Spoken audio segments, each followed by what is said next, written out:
আজি আমি পুৱাবেলাতে খবৰ পাওঁ যে শান্তিপুৰ গুৰমুৰা অঞ্চলৰ এগৰাকী নাবালিকাৰ ওপৰত নৰপিশাচে তাইক কামনাৰ বলি কৰিবলৈ অপচেষ্টা চলাইছিল।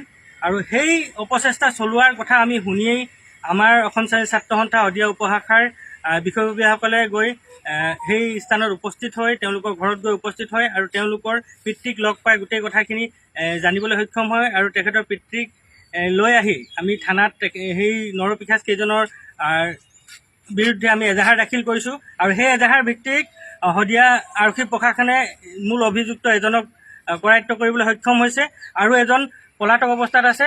আমি আৰক্ষী প্ৰশাসনক দাবী জনাইছোঁ যে অনাগত 24 ঘণ্টাৰ ভিতৰত এই যি পলাতক অৱস্থাত আছে সেই পাখণ্ডজনক অতি শীঘ্ৰে গ্ৰেপ্তাৰ কৰি তেওঁলোকৰ ওপৰত খুব কঠোৰ শাস্তি বিহিবলৈ, তেনে কিশোৰীৰ ওপৰত তেনেধৰণৰ কাণ্ড সংঘটিত কৰিবলৈ অপচেষ্টা কৰা ব্যক্তিসকলক ফাঁচীৰ দৰে এক শাস্তি প্ৰদান কৰিবলৈ আমি দাবী জনাইছোঁ। আৰু যদি আগন্তুক 24 ঘণ্টাৰ সময়ৰ ভিতৰত সেই ব্যক্তিজনক পলাতক ব্যক্তিজনক কৰায়ত্ব নকৰে আমি পৰৱৰ্তী সময়ত শদিয়াৰ বিভিন্ন জাতীয় জনগোষ্ঠীয় দল সংগঠনক লৈ শদিয়াবাসী ৰাইজক লৈ আমি গণতান্ত্ৰিক আন্দোলন গঢ়ি তুলিবলৈ বাধ্য হ'ম। সঁচাই খুব আচৰিত কথা।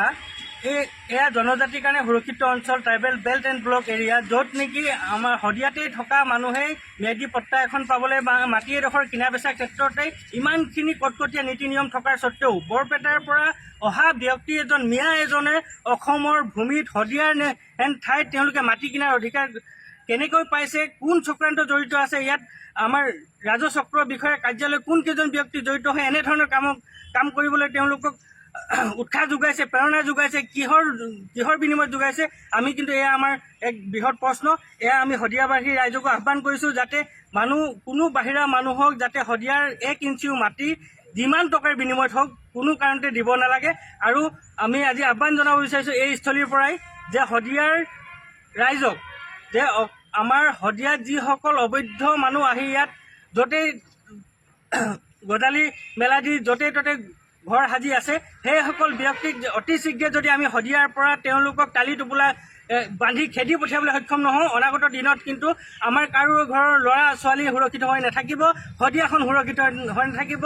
গতিকে আহ্বান জনাইছোঁ যে সকলোৱে ওলাই আহক, দলে বলে ওলাই আহক। অসম শ্ৰেণীৰ ছাত্ৰ সন্থাই আজিৰ পৰা আমি পণ বান্ধি লৈছোঁ যে যিসকল ব্যক্তিয়ে সন্দেহজনক ব্যক্তি শদিয়াত মাটি কিনি শদিয়াত সোমাই আছে সেইসকল ব্যক্তিক আমি খেদিবলৈ সাজু হৈছোঁ। আৰু বাকী দল সংগঠন আৰু শদিয়াবাসী ৰাইজকো আমি আহ্বান জনাইছোঁ যে সকলোৱে ওলাই আহক, সকলোৱে মিলি শদিয়াখনক পুনৰ আগৰ দৰে শান্ত আৰু সুস্থ কৰি তোলাৰ ক্ষেত্ৰত আমাক সহায় আগবঢ়াওক। ধন্যবাদ।